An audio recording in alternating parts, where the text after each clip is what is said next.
भगिनी वर्ग आणि बंधू तसेच राष्ट्रवादी काँग्रेस पक्षाचे सर्व पदाधिकारी कार्यकर्ते, खरं तर पाण्याच्या प्रश्नावर बोलायचं होतं, पण असे अतिथीने अत्यंत चांगल्या पद्धतीने तो विषय मांडला आहे.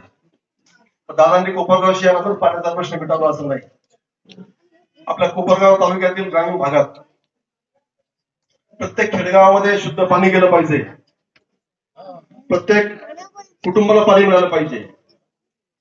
आणि मग ती केंद्राची जी योजना होती जलजीवनची, ती अत्यंत चांगल्या पद्धतीने या ग्रामीण भागामध्ये राबवून घेतली आणि आता ती पूर्ण चाललेली आहे.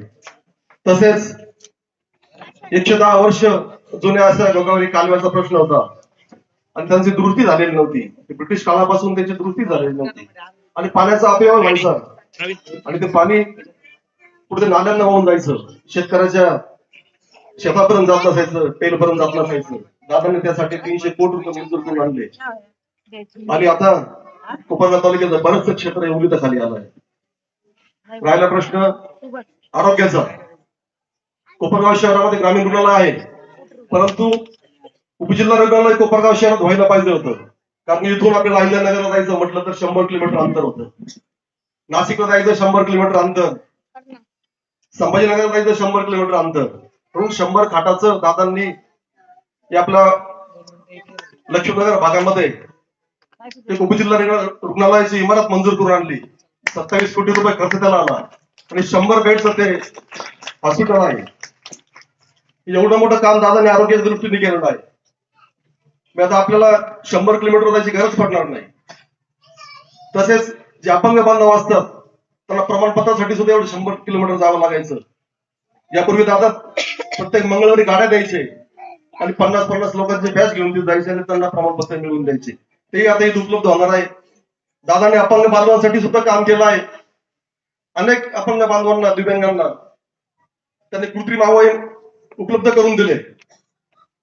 त्यांना जे खुर्च्या लागतात किंवा स्ट्रेचर लागतात, ज्या ज्या वस्तू आवश्यक आहेत त्या दादांनी उपलब्ध करून दिल्या. एवढं मोठं काम दादांनी केलंय.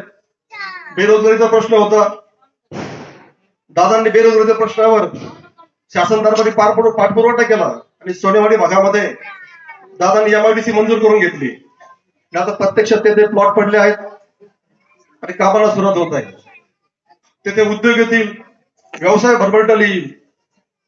त्याच अनुषंगाने कोपरगाव शहरामध्ये सुद्धा मिनी MIDC पाहिजे म्हणून दादाने प्रयत्न केले आणि आपल्या साईबाबा तकुमीच्या समोरच्या बाजूला वळूवाता प्रक्षेत्र आहे, तिथे 428 एकरावर दादांनी मिनी MIDC मंजूर करून आणलेली आहे. म्हणजे या कोपरगाव शहरामध्ये उद्योग व्यवसाय भरभराटीला येणार आहे. विस्थापित गाळेधारकांचा प्रश्न होता. दादांनी बस स्टँडच्या परिसरामध्ये जे रिकामी जागा होते त्या ठिकाणी व्यापारी संकुलन उभारलेलं आहे. त्याचं प्रत्यक्ष काम सुरू चालू आहे. तसेच सुभाषनगर भागामध्ये पोस्ट ऑफिस आहे, तिथे जागा त्यांनी आसपास त्यांनी ती जागा नियोजित केली आहे. म्हणजे व्यापारी संकुलन कोपरगावात होत आहे. प्रत्येक समाजासाठी दादांनी काम करायचं ठरवलं. प्रत्येक समाजाला जे गोरगरीब लोक असतात त्यांना एक मोठा मंगल कार्यालय घ्यायचं, तिथं आपल्या मुलाबाळांचे लग्न करायचे किंवा छोटा मोठा कार्यक्रम करायचा तर प्रचंड पैसा लागायचा. म्हणून दादांनी प्रत्येक समाजाला, प्रत्येक घटकाला एक समाज मंदिर म्हणून लाखामध्ये निधी दिला आहे आणि प्रत्येक समाजाचं काम त्या ठिकाणी आता मंगल कार्यालय चालू आहे. म्हणजे दादांनी अति छोट्या छोट्या गोष्टीपर्यंत लक्ष दिलं आणि कामं करून घेतलं.